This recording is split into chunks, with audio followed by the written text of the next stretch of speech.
Hello everyone, मैं Vinu Verma Excel in education channel में आप सभी का स्वागत करती हूँ। फ्रेंड्स, यहाँ पर हम तैयारी करते हैं यूजीसी नेट जून 2024 के लिए। तो पेपर 1 की तैयारी करते हैं और पेपर 2 एजुकेशन की तैयारी। ठीक है, तो अभी जो टॉपिक्स चल रहे हैं ये आपके पेपर 1 में तो आते ही आते हैं, साथ ही कुछ जो आपके सब्जेक्ट हैं जैसे कि एजुकेशन में ये सारे सब्जेक्ट आपसे पूछे जाते हैं। जैसे कि आज की इस वीडियो में हम लोग पढ़ेंगे सैम्पलिंग। रिसर्च एप्टीट्यूड में आपकी रिसर्च की यूनिट में एक सैम्पलिंग एवरग्रीन टॉपिक है, यहाँ से क्वेश्चन हमेशा बनते हैं। तो ऐसी ये जो टॉपिक है ये आपका एजुकेशन में भी पूछा जाता है, साथ में और भी जितने भी सब्जेक्ट हैं उन सब में भी कुछ में पूछे जाते हैं। ठीक है, तो ऐसे एजुकेशन में तो आपको पढ़ना ही पढ़ना है। और इसी तरह से कल मैंने आपको बताया था जो बेसिक स्टैटिस्टिक्स कॉन्सेप्ट थे तो उनको भी आपको पढ़ना है, वो भी क्वेश्चन यहाँ से बनते हैं। साथ में और भी बाकी चीज़ें भी आपके रिसर्च की जितनी भी चीज़ें हैं वो सारे आपके एजुकेशन में भी आपको पढ़नी है। तो एजुकेशन वाले लोग यहाँ से पूरी तैयारी करते चलें। पेपर 1 पेपर 2 आपको दोनों जगह ही ये फ्रूटफुल होगा। ठीक है, तो अगर आप चैनल पे पहली बार आएँ तो सब्सक्राइब कर लीजिएगा और साथ में टेलीग्राम चैनल को ज्वाइन कर लें, लिंक आपको डिस्क्रिप्शन में मिल जाता है। देखिए सैम्पलिंग क्या है, यहाँ से जो क्वेश्चन बनते हैं वो आपको पहचानने के लिए आते हैं। कई बार आपको फाइंड आउट करना होता है कि कौन सी सैम्पलिंग टेक्निक यूज़ की जा रही है। ठीक है, ऐसे आपको एग्जाम्पल दिया जाता है।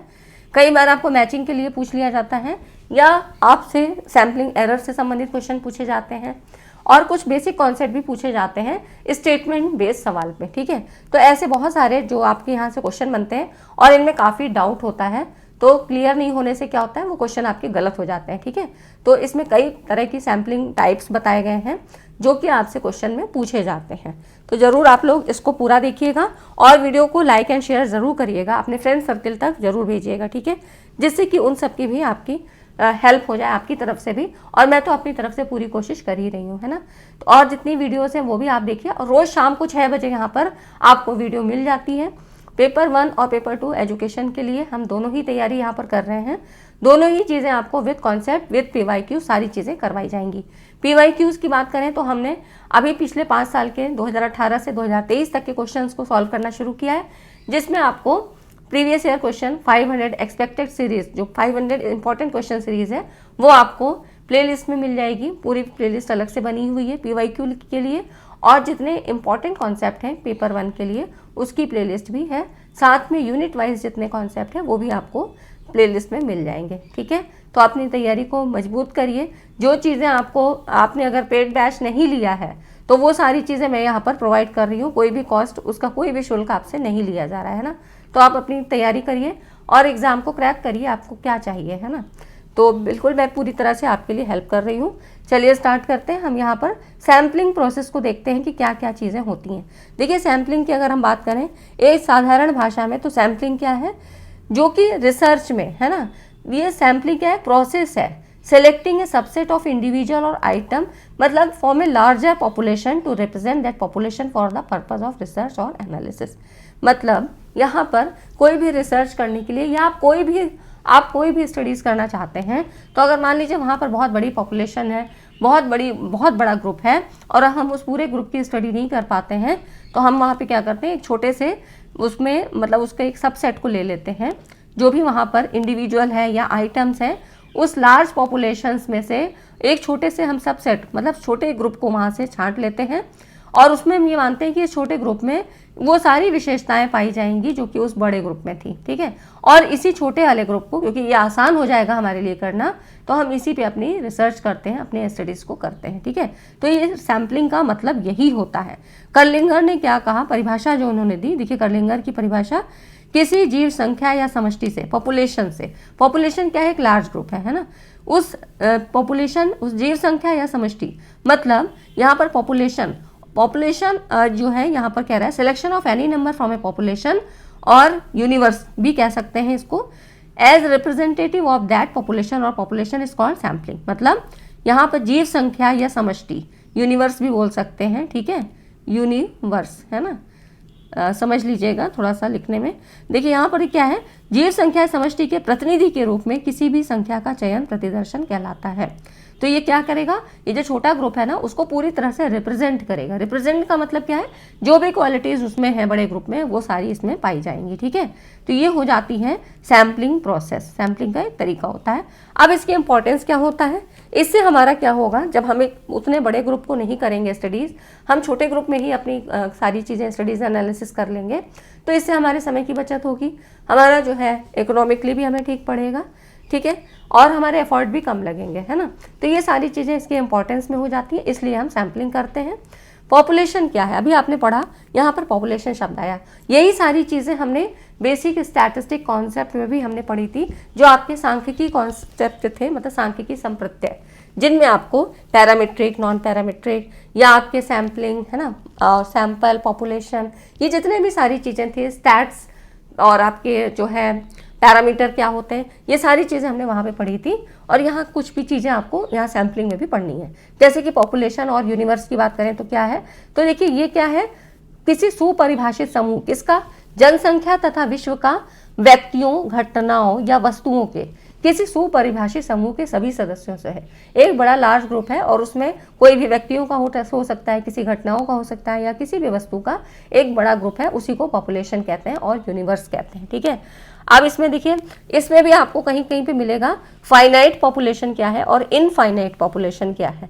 तो फाइनाइट, जिसको परिमित जनसंख्या कहते हैं, परिमित जनसंख्या क्या है, सदस्यों को गिना जा सके। वहाँ पर मान लो जो आपको कोई लाइब्रेरी दी है, अब उसमें किताबों की संख्या तो आप गिन सकते हो, है ना, लेकिन अगर यही कह दिया जाए कि एक जो है एक तालाब में या एक नदी में मछलियों की संख्या गिनो, तो वहाँ पे क्या आसान होगा गिनना। ये हो जाती है इनफाइनाइट पॉपुलेशन, अपरिमित जनसंख्या। ठीक है, तो अगर इस तरह के वर्ड आते हैं तो आपको कंफ्यूज नहीं होना है। परिमित मतलब फाइनाइट और इनफाइनाइट। इनफाइनाइट अपरिमित, जिनको नहीं गिनना जा सकता है, जैसे कि तारों की संख्या गिनना इम्पॉसिबल है ना, अपरिमित, इनफाइनाइट। ठीक है, तो ऐसे कुछ वर्ड्स आपको क्वेश्चंस में मिलते हैं। सैंपल क्या होता है, सैंपल वही चीज़ जो हम यूनिवर्स मतलब जो पॉपुलेशन से चुनते हैं एक छोटा ग्रुप, जो कि इसको रिप्रेजेंट करता है। ठीक है, तो रेबर और रेबर ने क्या कहा, प्रतिदर्श किसी जनसंख्या का वो भाग है जिसका चुनाव इस तरह से किया जाता है कि उसे उस पॉपुलेशन का प्रतिनिधि समझा जाए, उसको रिप्रेजेंटेटर समझा जाए। ठीक है, तो इस तरह से एक इसको कहता है considered collectively representative of that population. ठीक है, ये हो जाता है।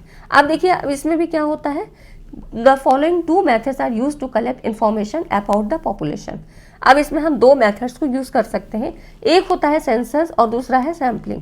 क्या चीज़ है सेंसस, जनगणना, जब पॉपुलेशन के प्रत्येक एलिमेंट का या प्रत्येक यूनिट का अध्ययन किया जाता है। ठीक है, तो इस तरह से हर किसी यूनिट का या हर एलिमेंट का जब हम स्टडीज़ करेंगे ये सेंसस हो जाता है। और सैम्पलिंग क्या होती है, जब उसी पॉपुलेशन का एक छोटे से हिस्से पर हम स्टडीज़ को करते हैं। ठीक है, तो अब तक ये चीज़ें आपको याद हो गई होंगी, है ना। सारी चीज़ें हम लेते हुए चल रहे हैं ताकि आपके पेपर 1, पेपर 2 कहीं पर भी क्वेश्चन आए आपको कोई प्रॉब्लम ना हो। ये सारी चीज़ें बेसिक चीज़ें हैं, मगर समझ में नहीं आती हैं तो यही हमारे लिए बड़ी होती हैं। ठीक है, अब देखिए यहाँ पर स्टैटिस्टिक्स और पैरामीटर क्या चीज़ें हैं। तो देखिए, जो भी डेटा आप सैंपल के आधार पे लेते हो, है ना, जो सैंपल पे आप स्टडीज़ कर रहे हो, एनालिसिस कर रहे हो, और उसके आधार पे जो डेटा कलेक्ट करते हो, इन्हीं को स्टैटिस्टिक्स कहते हैं, सांख्यिकी। और जो पॉपुलेशन के आधार पे हम डेटा कलेक्ट करते हैं उन्हें पैरामीटर कहते हैं। इनको याद करने का तरीका है, सैंपल एस से, स्टैटिस्टिक्स एस से। ठीक है, पॉपुलेशन पी और पैरामीटर पी, बस ऐसे कभी भी आप भूलोगे नहीं, है ना। तो इस तरह से तो इतनी चीज़ें आपको समझ में आई। देखिए, सारी चीज़ें मैं लेते हुए चल रही हूँ, कुछ भी नहीं छूटेगा आपका, और सारे क्वेश्चन आप लगाने बैठिएगा, पॉपुलेशन के सारे क्वेश्चन आपसे सॉल्व हो जाएंगे। ठीक है, क्योंकि यहाँ पर हर चीज़ को मैंने कंसीडर किया है। ठीक, तो वीडियो को लाइक एंड शेयर ज़रूर कर दें। अब देखिए, यहाँ पर है कंसीडरेशन इन सैम्पलिंग। जब हम सैम्पलिंग को करने के लिए चलते हैं तो उसमें हमें क्या क्या चीज़ें कंसीडर करनी रहती हैं।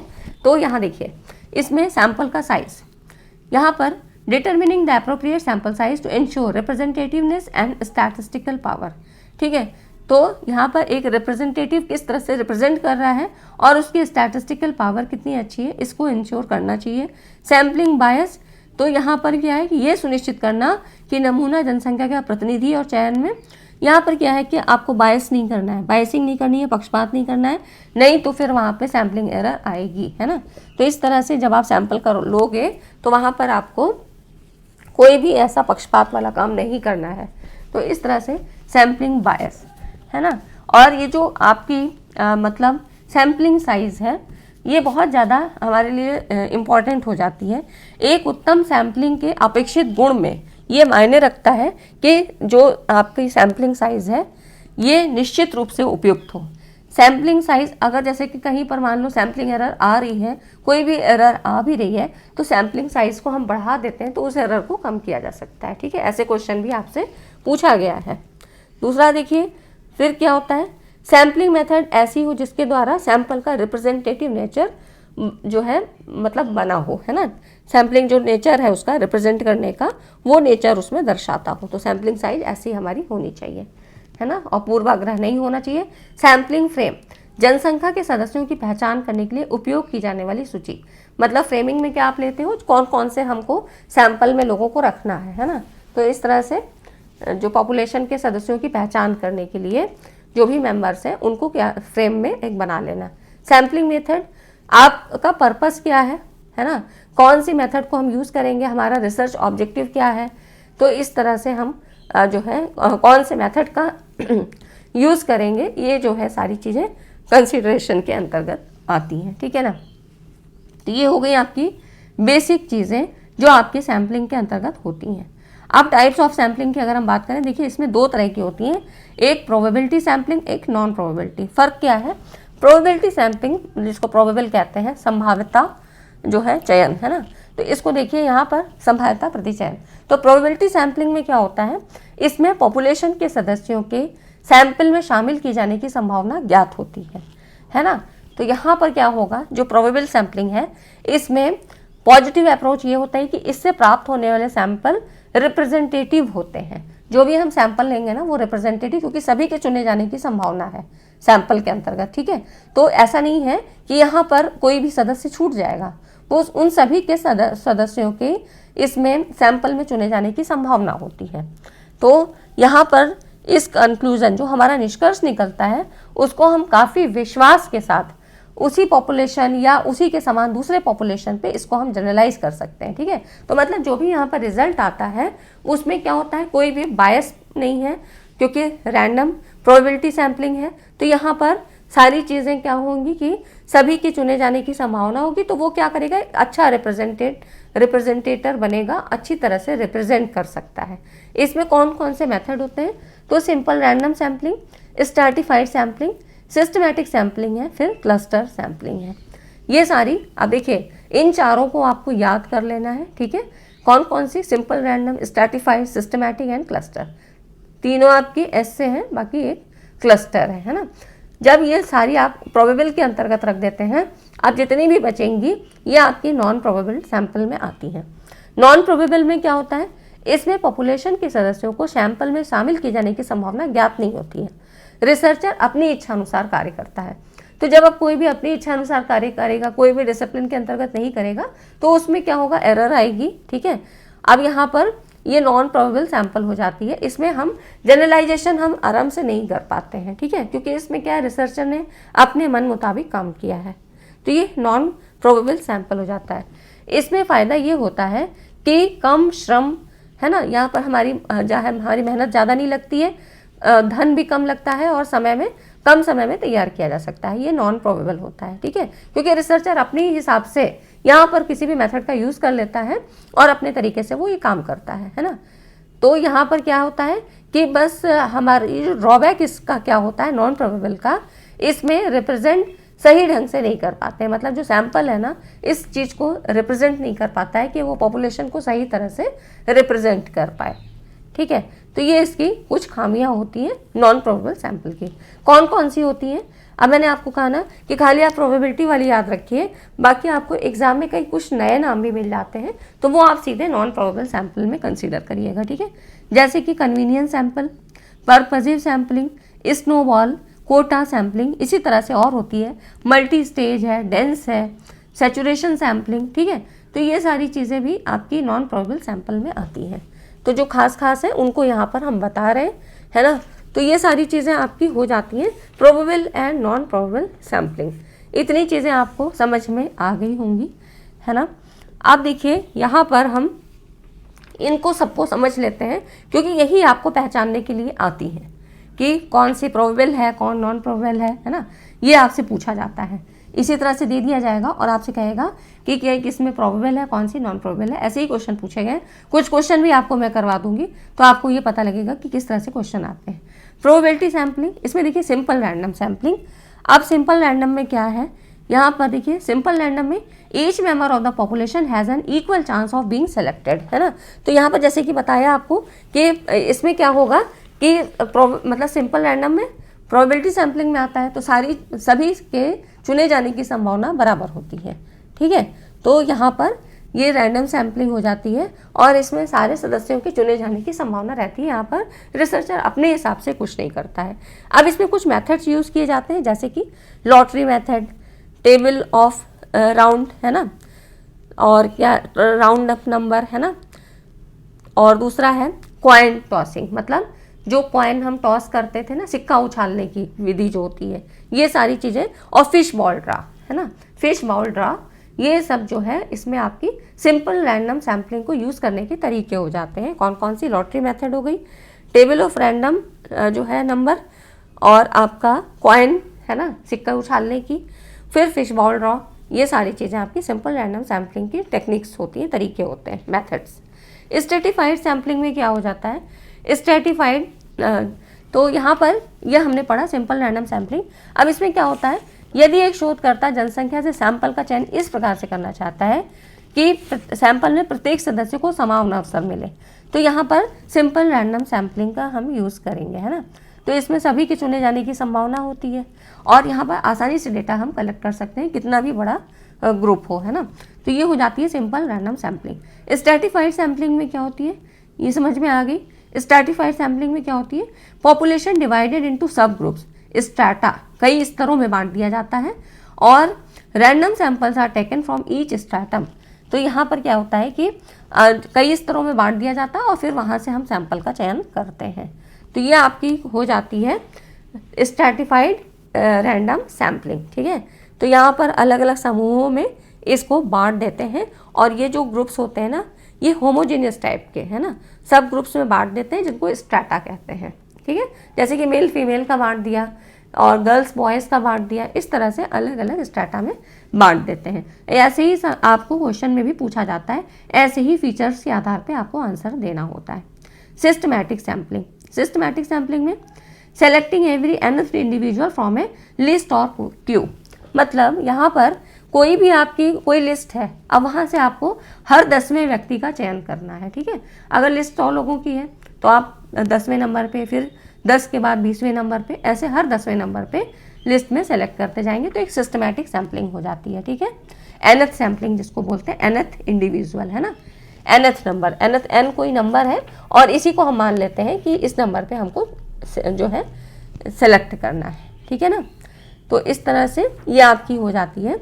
आप देखिए cluster sampling, dividing the population into clusters then randomly selecting some clusters for analysis. अब इसमें क्या होता है, ये जो क्लस्टर सैम्पलिंग है प्रोबेबल सैम्पलिंग है, इसमें पॉपुलेशन की कई इकाइयों में से कुछ इकाइयों का रैंडमली चयन करके फिर उन इकाइयों से व्यक्ति का रैंडमली चयन किया जाता है। मतलब यहाँ पर अलग अलग सब ग्रुप्स बना लिए जाते हैं। पहले तो एक ग्रुप बनाया जाता है, कुछ यूनिट्स का रैंडमली चयन कर लेते हैं और फिर इन यूनिट्स से भी व्यक्तियों का रैंडमली चयन किया जाता है ना।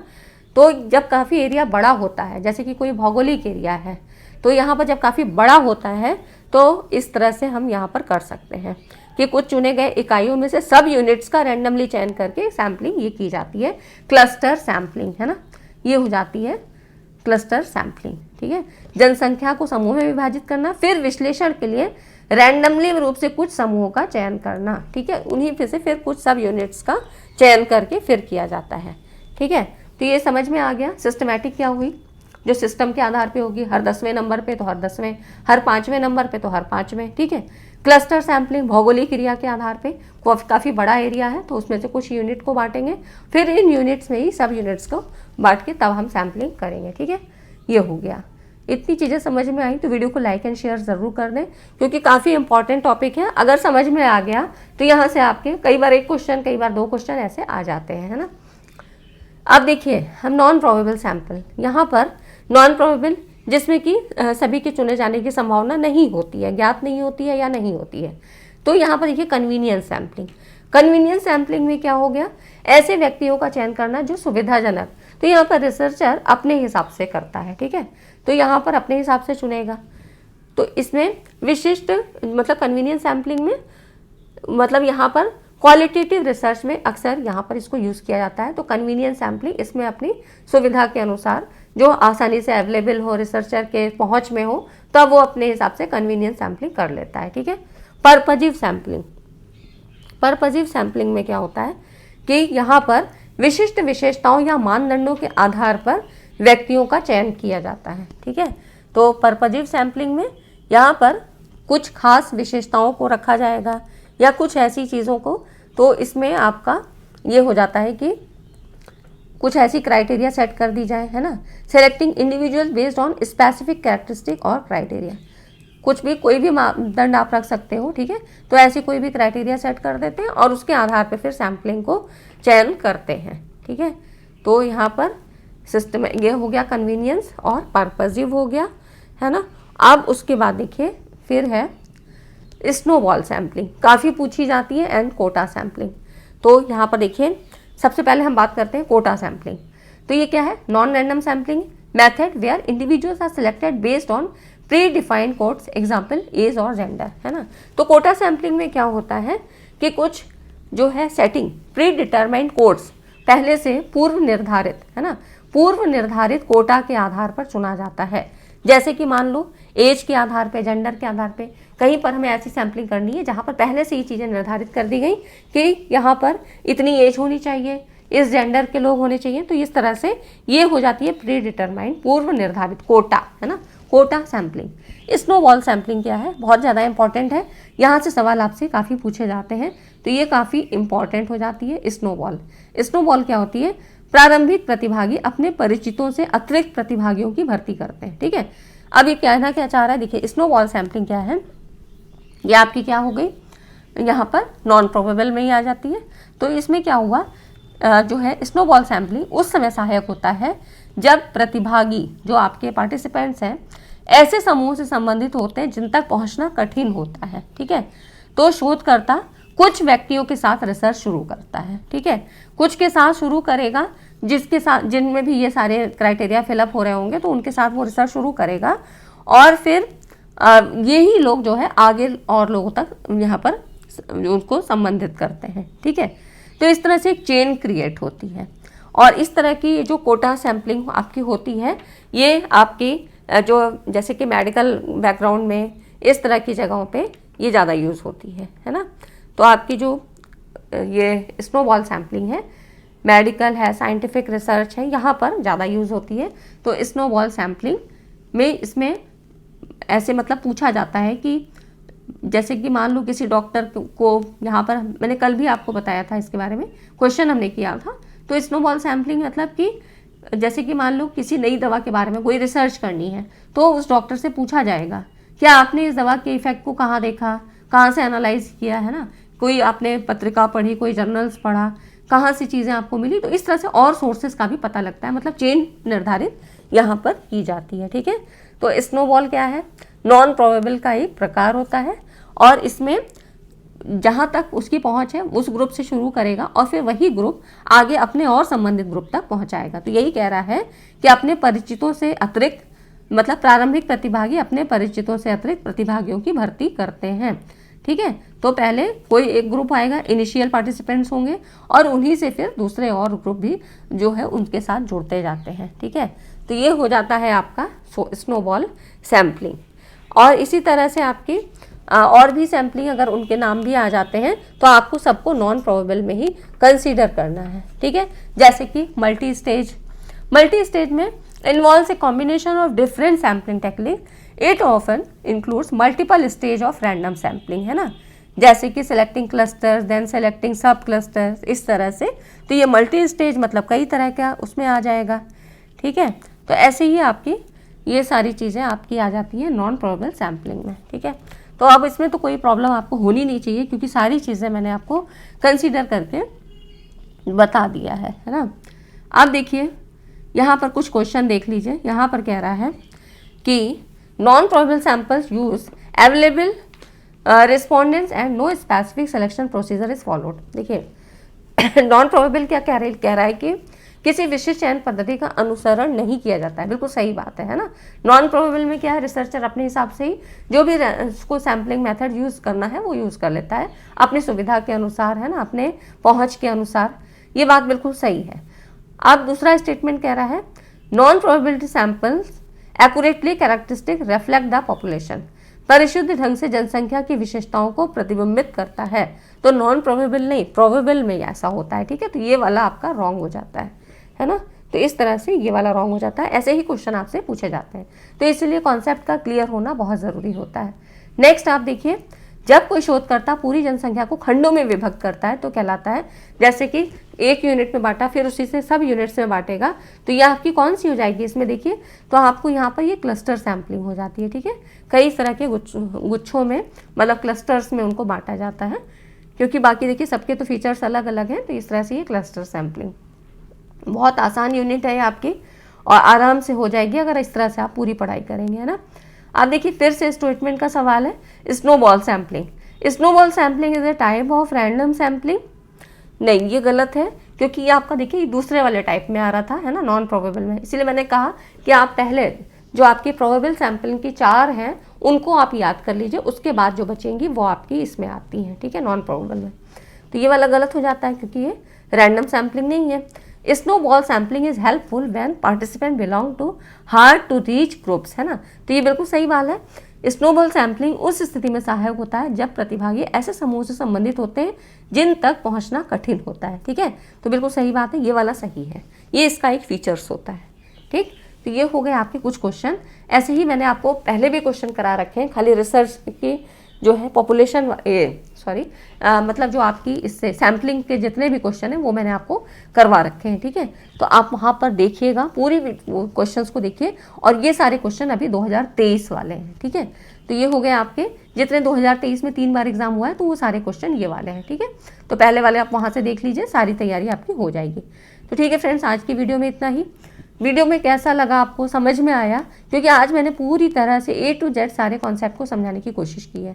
वीडियो अच्छा लगा तो वीडियो को लाइक एंड शेयर करें, और मिलते हैं, क्योंकि रिसर्च एप्टीट्यूड के मैं आपको 10 ऐसे टॉपिक इंपॉर्टेंट करवा रही हूँ जो आपकी परीक्षा में पूछे ही जाते हैं। तो अब तक हमने कुछ स्टैट्स के कॉन्सेप्ट को समझ लिया है, प्लैगरिज्म को समझ लिया है, रिसर्च एथिक्स को कर लिया है, और आज आपका ये सैम्पलिंग भी हो गया है, ठीक है। अब जो सबसे ज़्यादा इंपॉर्टेंट बचता है वो टाइप्स ऑफ रिसर्च से, यहाँ से भी क्वेश्चन आपसे पूछे जाते हैं, ठीक है। तो इसको हम लोग करेंगे, तो आप उसको भी ट्रिक से समझेंगे। जैसे इसको मैंने आज आपको बताया कि कैसे आप पहचानेंगे उसकी फीचर्स के थ्रू, है ना। तो ज़्यादा हमको क्या करना है, हमको एग्ज़ाम क्वालिफाई ही तो करना है, बाकी चीज़ें तो अपने आप आ ही जाती हैं, है ना। तो ये सारी चीज़ें आपको उतना ही पढ़ना है जितना ज़रूरी है, ठीक है फ्रेंड्स। तो वीडियो कैसी लगी, लाइक करिएगा, शेयर करिएगा। मिलते हैं अगली वीडियो में इसी तरह के इंपॉर्टेंट टॉपिक के साथ। चैनल पे बने जरूरी है। Thanks for watching this video.